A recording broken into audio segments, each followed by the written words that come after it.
همیهنانم، جمهوری اسلامی به پایان خود رسیده و در حال سقوط است. خامنه‌ای همچون موشی هراسان زیر زمین پنهان شده و کنترل اوضاع را از دست داده است. آنچه آغاز شده برگشت ناپذیر است. آینده روشن است و ما با هم از این پیچ تند تاریخ عبور خواهیم کرد.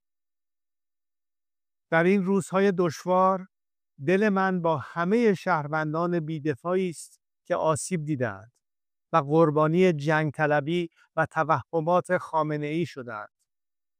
من سالها کوشیدم تا میهنمان گرفتار آتش جنگ نشود. پایان جمهوری اسلامی، پایان جنگ 46 ساله آن با ملت ایران است. دستگاه سرکوب رژیم در حال فروپاشی است.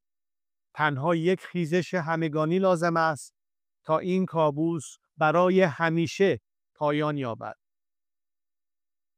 اکنون زمان ایستادن است. زمان بازپسگیری ایران.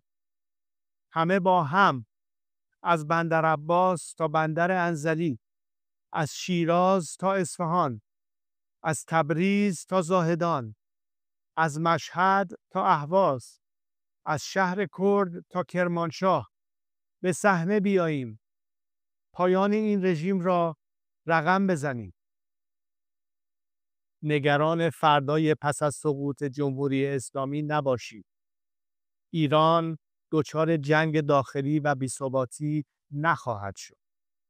ما برای آینده ایران و شکوفایی‌اش برنامه داریم.